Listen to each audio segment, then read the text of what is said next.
aí pessoal, tudo bem?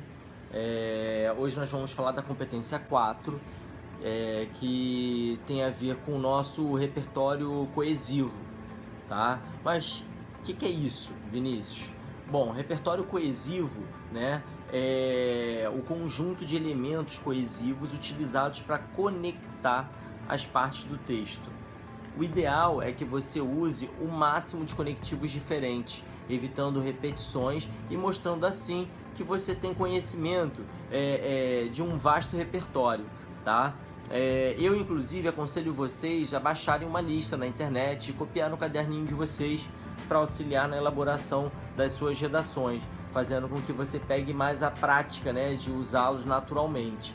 Mas não basta usar diversos conectivos diferentes para conectar as partes do seu texto. Você também precisa saber usá-los, né? Senão você cai na famosa inadequação coesiva, né? Você vai acabar cometendo erros de inadequação, que é o seguinte: é a situação em que o uso do conectivo não consegue construir um nexo, um sentido entre os termos, né? E esse uso inadequado pode causar uma contradição, uma falta de entendimento, ou até mesmo, né, quando não prejudica o sentido, pode simplesmente estar inadequado, né, para o seu texto.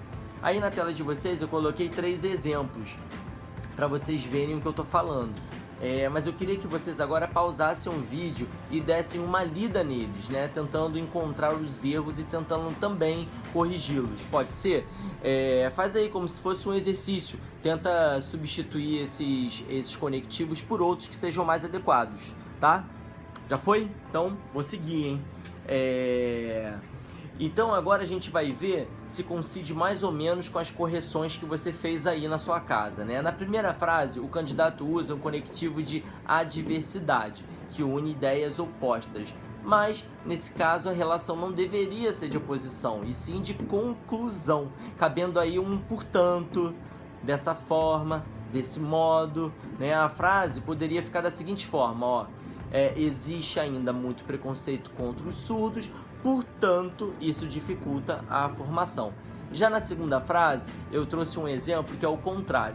O candidato utilizou o portanto, que é o conectivo de conclusão, como a gente acabou de ver, mas na verdade caberia aí um conectivo de oposição, tipo mais, contudo, todavia, no entanto, etc. Tá? A frase poderia ficar escrita da seguinte forma: o governo vem lutando contra a discriminação, mas os números da intolerância continuam subindo.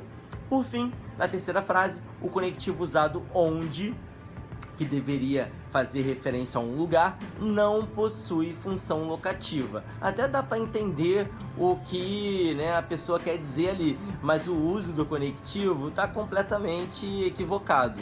Tá? Tendo sido melhor o candidato ter usado um conectivo de explicação, do tipo uma vez que, visto que, etc, né? Olha só como é que a frase poderia ficar. Com o intérprete, a relação entre os deficientes e a escola melhoraria a formação, uma vez que eles conseguiriam entender tudo e participar plenamente das atividades escolares. Viu só? Melhorou bastante, né? Então, após vermos que a ideia de coesão é a mesma que conexão, né? Você tem que saber também que essa conexão deverá ser feita entre os parágrafos e entre os termos dentro de cada parágrafo. Mas com que frequência isso tem que acontecer? Qual é o mínimo, Vinícius, com que isso tem que acontecer? Eu vou sair utilizando conectivos à torta direita?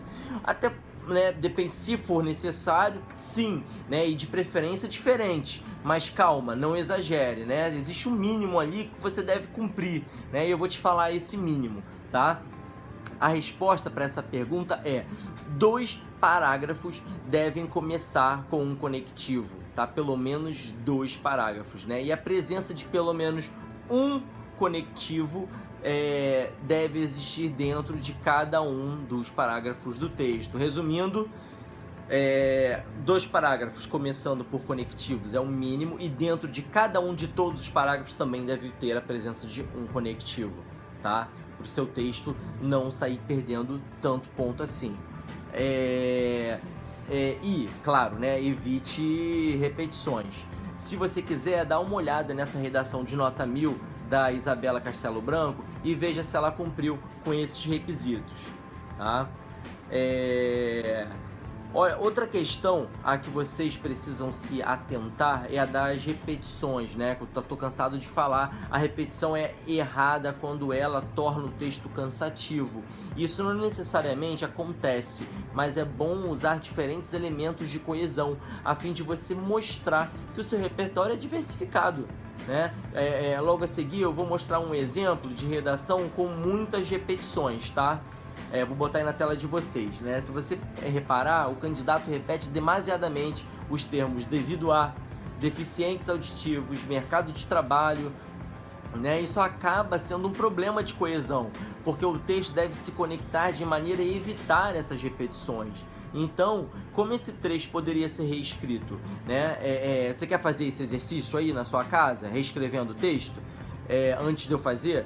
Então faz aí, pausa o vídeo, que aí logo em seguida a gente vê se você conseguiu ou não, tá? Dá uma parada aí e faz esse exercício. Se você já fez, eu vou continuar, tá?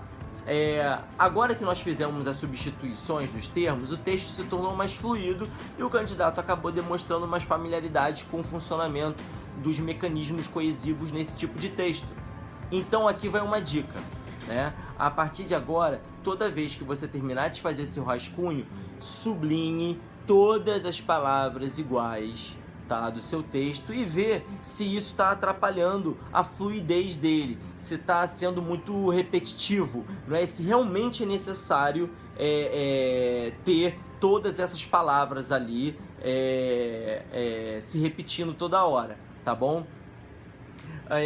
Depois de ter feito isso, tá? Você tenta trocar o máximo possível delas por palavras sinônimas, não é? O nome disso é coesão por sinonímia, tá bom? É quando você troca uma palavra por outra similar. Então, surdo por deficiente auditivo, por membro da comunidade, não é, surda, e você vai fazendo essas trocas, beleza? Essa é uma dica aí que fica para você.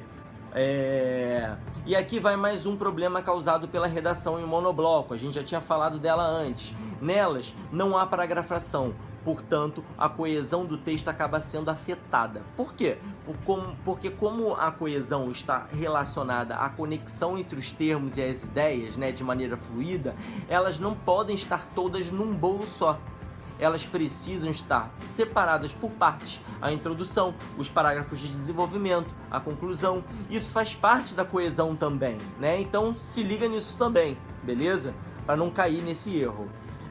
E para terminar, eu deixo aí esse quadro para vocês copiarem, e se quiserem também podem voltar o vídeo aí nas partes mais importantes que vocês gostariam de passar para o caderno, né? Fica aqui o meu grande abraço para vocês, bons estudos e aproveitem aí essa quarentena para reforçar, não é, o seu preparo pro Enem, beleza? Um grande abraço.